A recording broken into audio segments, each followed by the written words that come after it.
Bueno, continuamos acá en Vladimir a la Una. Saludamos a Américo Martín, dirigente político, escritor, exparlamentario. ¿Cómo te va, Américo? Muy bien. Gracias por venir al programa, de verdad, un placer tenerte por aquí. Américo, una persona de experiencia política como tú, que has pasado por distintas etapas, que conoció la lucha contra la dictadura, conociste la lucha armada, estuviste en la lucha armada, viviste, bueno, los episodios de la pacificación, viviste, por supuesto, los hechos de febrero y noviembre del año 92. O sea, tienes constancia vivencial de distintas etapas importantes en la Venezuela de hoy. ¿Qué nos dice? Bueno, que no te digo. Es decir, estamos viviendo una situación inédita. Tú hablas de mi experiencia y efectivamente mi experiencia consiste en decirte que yo no... Esta es una situación sin precedentes. Yo no conozco una cosa igual, semejante a lo que estamos viviendo en este momento. Por ejemplo, el otro día trajiste a Julio, viejo amigo de tantos combates. Estamos, por supuesto, ideológicamente separados por una gran zanja, pero eso no es problema. Podemos convivir y podemos conversar.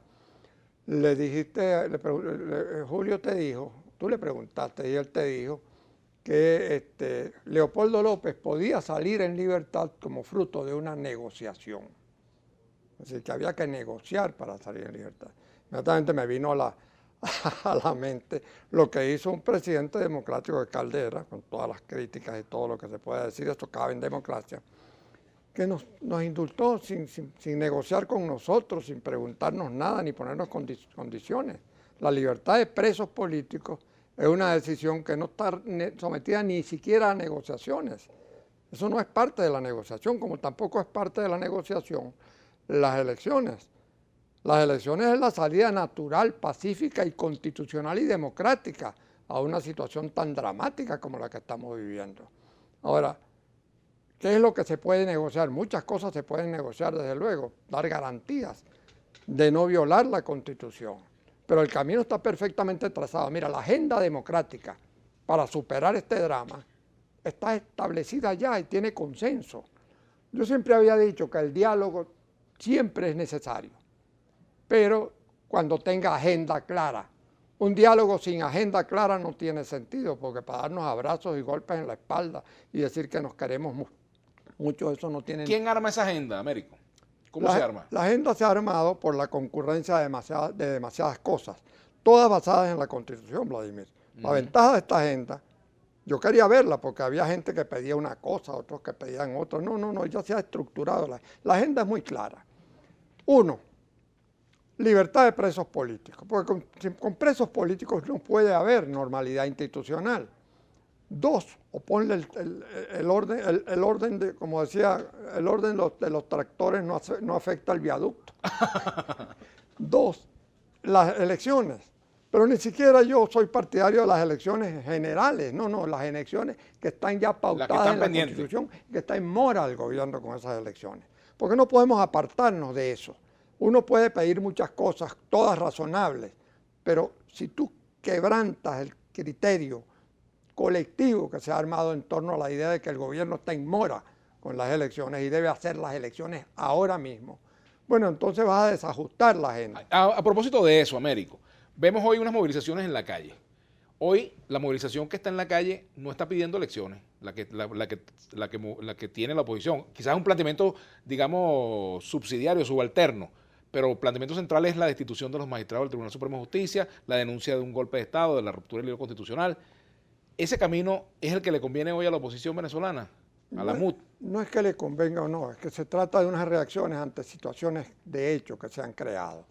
Por ejemplo, es evidente que la Asamblea Nacional, que es otro de los puntos de la agenda, debe recuperar la plenitud de sus funciones. De su competencia. Debe recuperarlas por completo. En esas condiciones, pues las fuerzas enfrentadas se convierten en rivales, no en enemigos, porque van a poner la solución en manos del pueblo votante. Naturalmente que si tú vas a unas elecciones con una Asamblea Nacional que no tiene poder, que está menoscabado, con presos políticos, Bueno, y en condiciones de persecución y sin inmunidad parlamentaria, y con decisiones como las tomadas en la sentencia 156, 157, pues obviamente eso es una anormalidad muy grande que afecta a las elecciones. De manera que esos son pasos inmediatos que deben darse. Pero recuerda esto, Vladimir, no olvidemos las cosas están bien engranadas. Y yo creo que por eso es que pueden resolverse en paz. La decisión de la fiscal, que tiene el monopolio de la acción penal en esta Constitución. La fiscal, por cierto, en el léxico típico de los pronunciamientos del gobierno, se le llama el fiscal o la fiscala. Habría que llamar a Luis Ortega Díaz la fiscala. Probablemente no le va a gustar para nada. Pues porque pero así lo dice la Constitución, Américo. Lo dice la Constitución, un mandato constitucional, pero un mandato constitucional que se convierte en una agresión contra el idioma, porque el idioma lo hace el pueblo y lo mejora, lo embellece, lo hace cómodo, fácil, accesible. Por eso es que ella misma se llama la fiscal, como tiene que ser.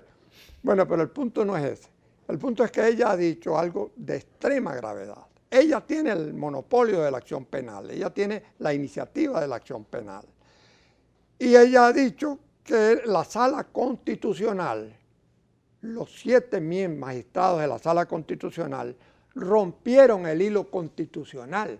Que lo digas tú o que lo diga yo, que lo diga un manifestante, bueno, es importante porque todos tenemos derecho a decir cosas, pero que lo diga la que tiene la iniciativa penal en Venezuela, según la Constitución, que es la fiscal. Bueno, ella, eso tiene que tener alguna consecuencia. Dice que han incurrido en delitos graves, en faltas graves los magistrados, los 7 magistrados. Pero resulta que la Asamblea Nacional tiene la facultad de destituirlos, de removerlos del cargo. De abrir el procedimiento.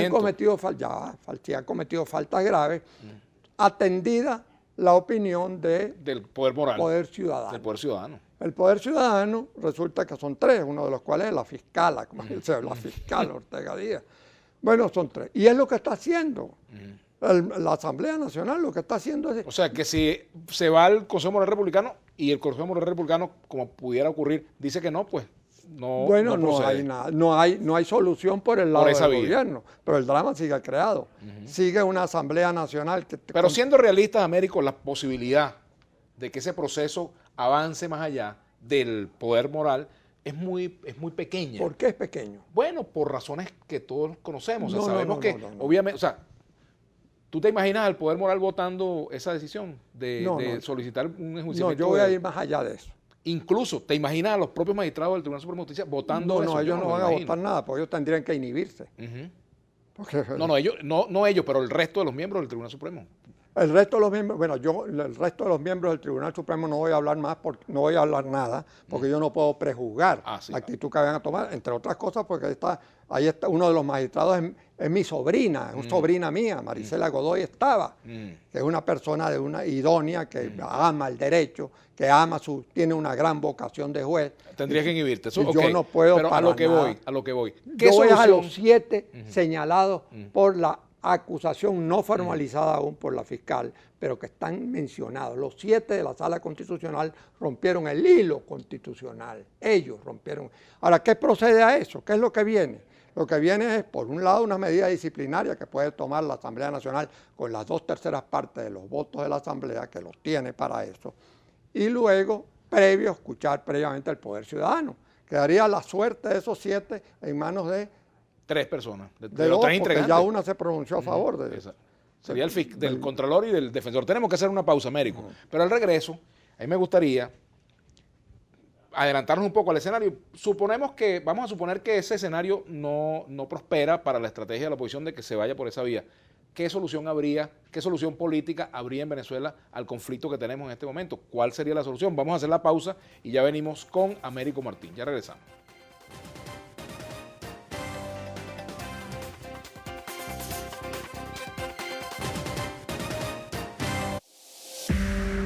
Usted está viendo Vladimir a la Una.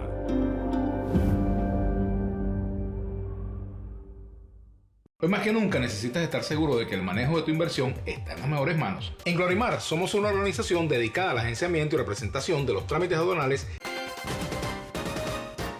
Bueno, continuamos con Américo Martín, dirigente político. ¿Cómo estás, Américo? Muy bien. ¿Cómo te sientes aquí?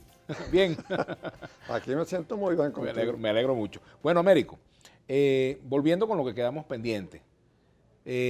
Procedimiento que ha hecho el planteamiento de la fiscal, el procedimiento que ayer aprobó la Asamblea Nacional, que activó un procedimiento, eso tiene que ir ahora a los canales que establece la Constitución.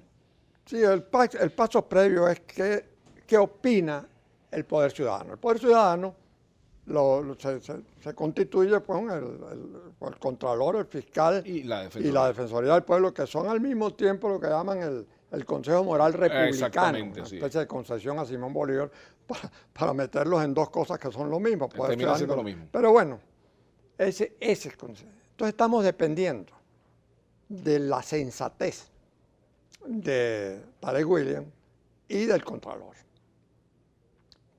Suponiendo no, la fiscal ha tenido la dignidad de no retractarse, de soportar las presiones que está soportando. Yo he visto portales afiliados al gobierno que le están dando muy duro y sin embargo ella se mantiene firme. Pero tampoco hay que pedirle a ella que haga todo. Ella hizo mucho haciendo una denuncia de la categoría de la que hizo.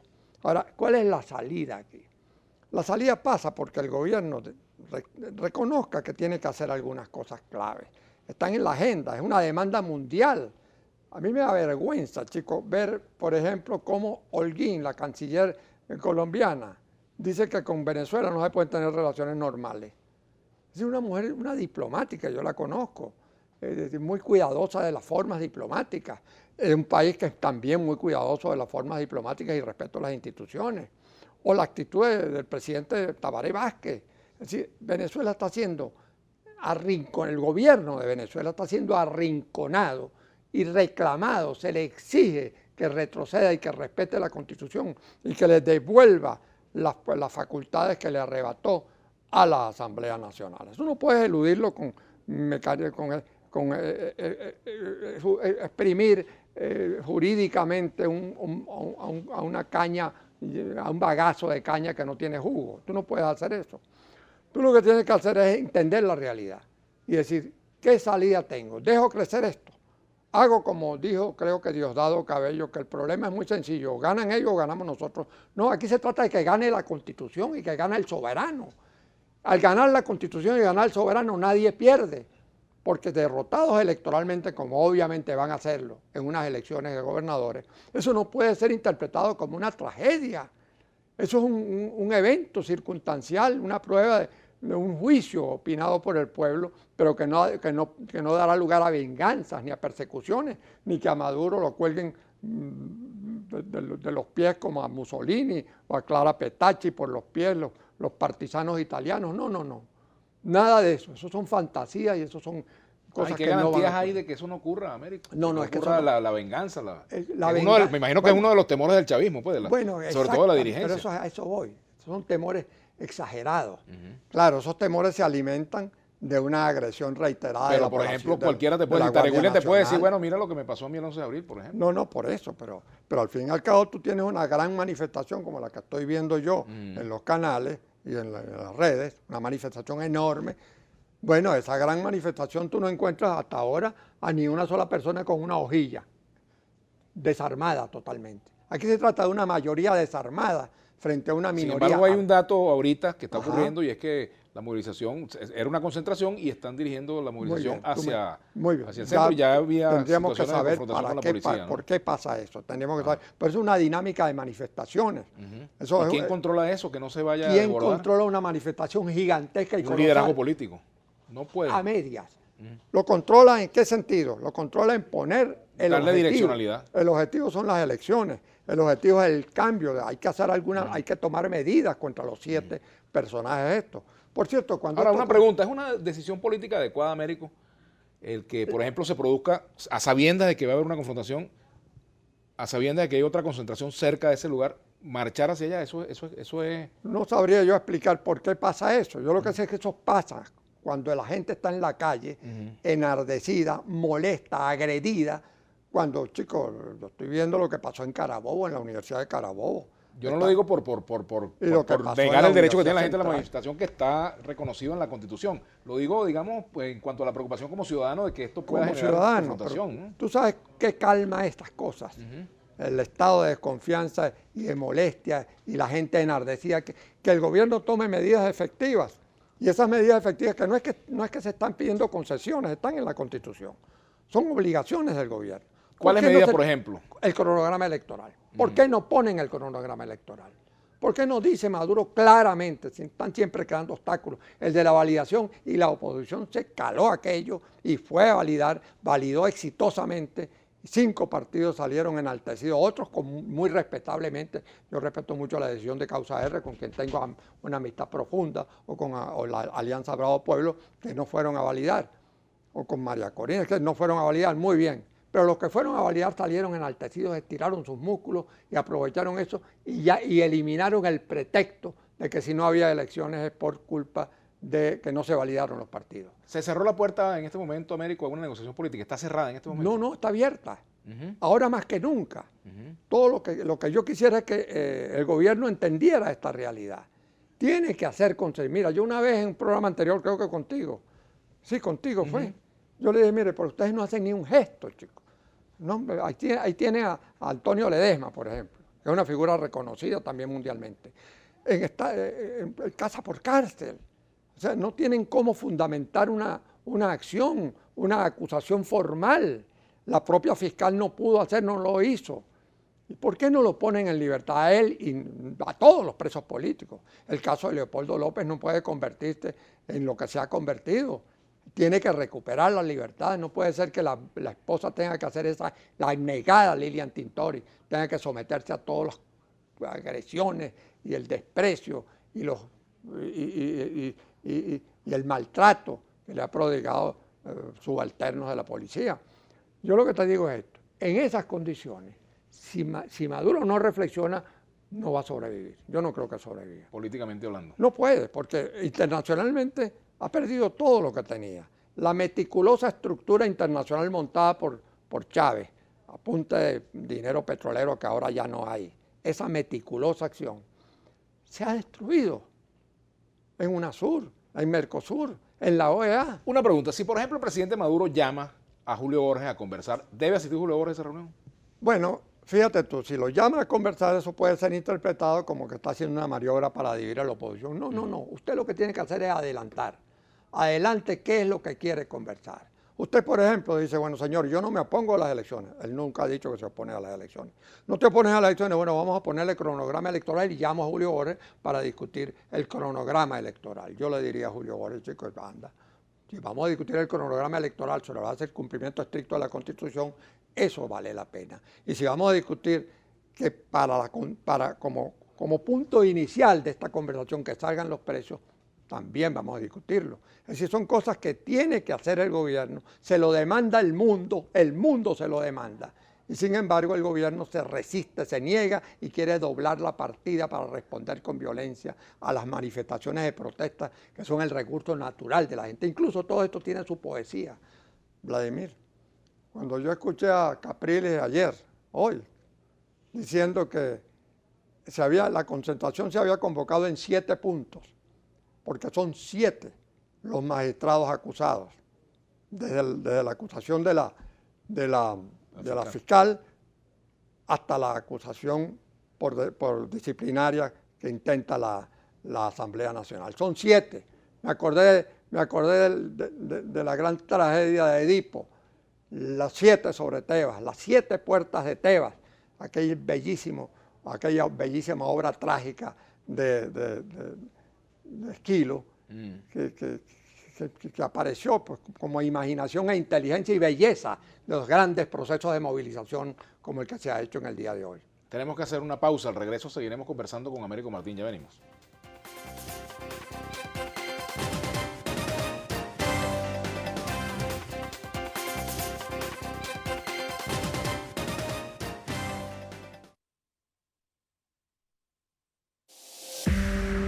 Usted está viendo Vladimir a la Una.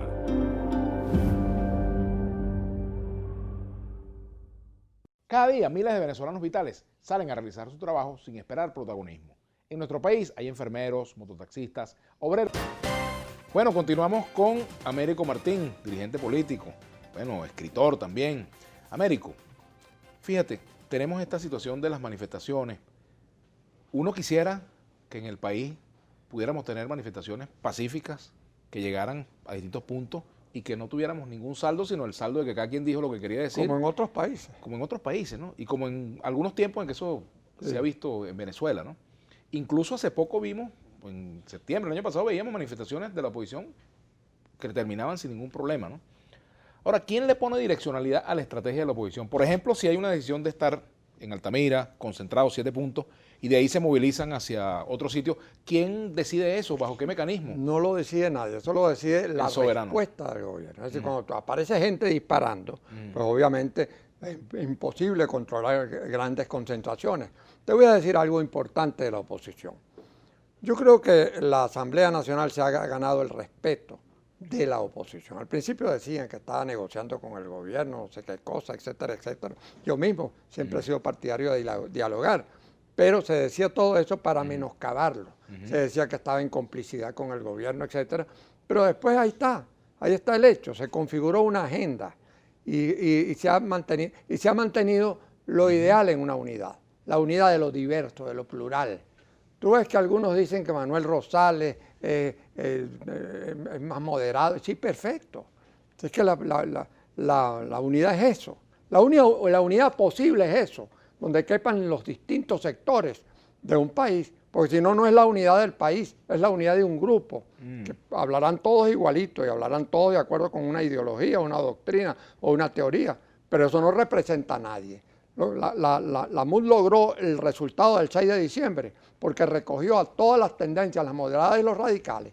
¿Qué importa que haya unos radicales y unos moderados si al final la candidatura presidencial o las candidaturas se van a definir por primaria y al final será el pueblo quien dirá yo quiero un moderado o yo quiero un radical o yo quiero un intermedio?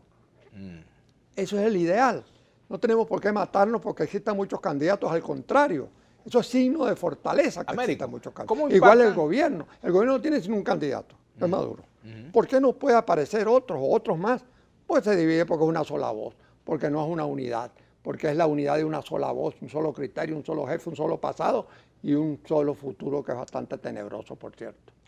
Aquí dice, por ejemplo, Armando Orozco, dice lo siguiente: Américo, hablando de presos políticos, ¿los muertos no valen? Los muertos valen más que los presos políticos. Los muertos valen más. Los muertos hay que recordar, los torturados, los perseguidos a muerte, todo eso hay que, pero los presos políticos están, es evidente, eso es una realidad que Venezuela no se puede ocultar.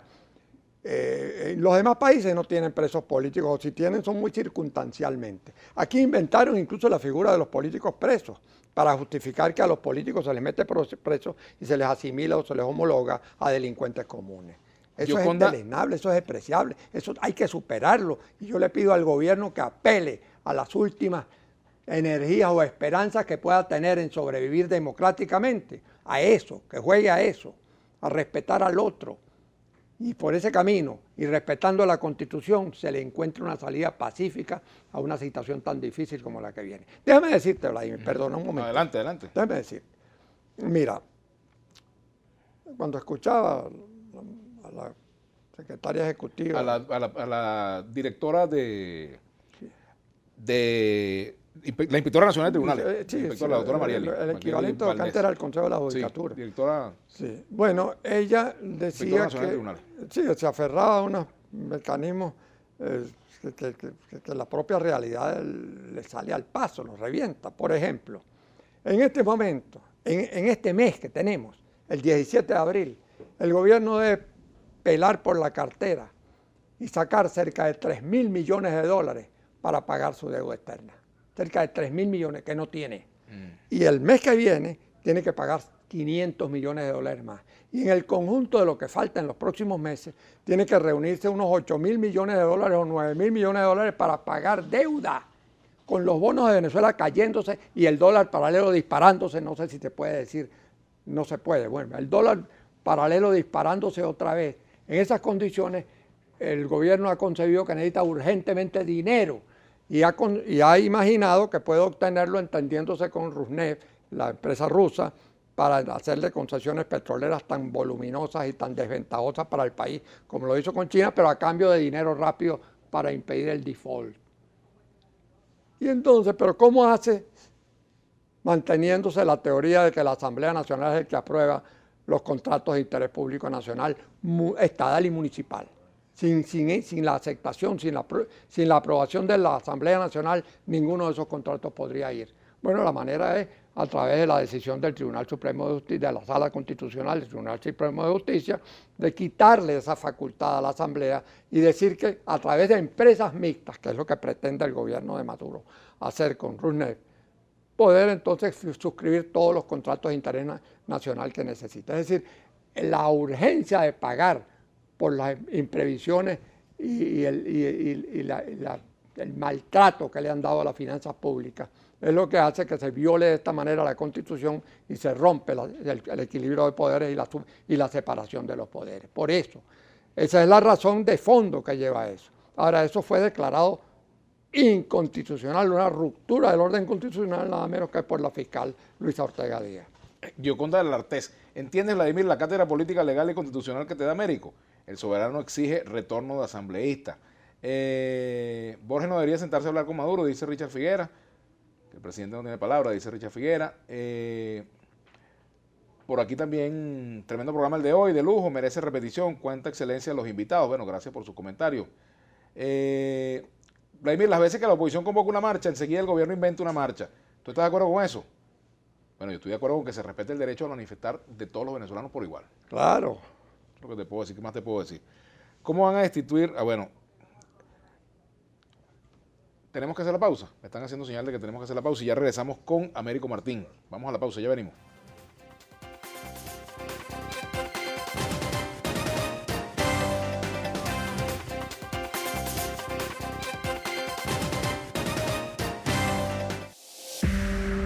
Usted está viendo Vladimir a la Una. Ahí, hoy. Y sobre todo que quedamos pendientes con el tema de la Carta Democrática. ¿Tú quieres decir algo cerrando? No, cerrar con esto de la Carta, porque es muy interesante. La Carta no es un mecanismo utilizado para perjudicar a Venezuela, sino que es un instrumento firmado por Venezuela y precisamente bajo el presidente Chávez para defender la democracia. Ahora, aquí nadie está pidiendo que se le aplique la Carta a Venezuela. Lo que está pidiendo es que se cumpla con la Constitución. La Carta que yo quiero que se aplique es la Constitución. Y ese es el drama que se ha presentado internacionalmente. Cuando más de 21 países, chicos, eso nunca había ocurrido, se ponen exigiéndole a Venezuela que haga elecciones y que suelte a los presos. Eso es lo que queremos. No que se aplique carta o no carta y excluyan a Venezuela. No podemos querer eso. Cerrandito, el tono de la intervención de Listó Listuri en este momento, ¿qué te parece? Bueno, tenía atrás a Diosdado, lamentablemente. Bueno, Américo, te agradezco mucho que hayas venido al programa. De verdad, un placer tenerte por aquí. Hasta luego. Américo Martín, gracias por habernos acompañado. Bueno, nosotros nos despedimos. Sigan ahora con Brújula Internacional. Hasta mañana.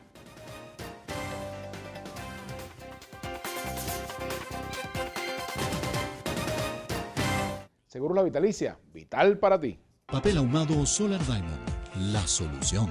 Banco Plaza, tú cuentas. Genpar, equipos que hacen tu trabajo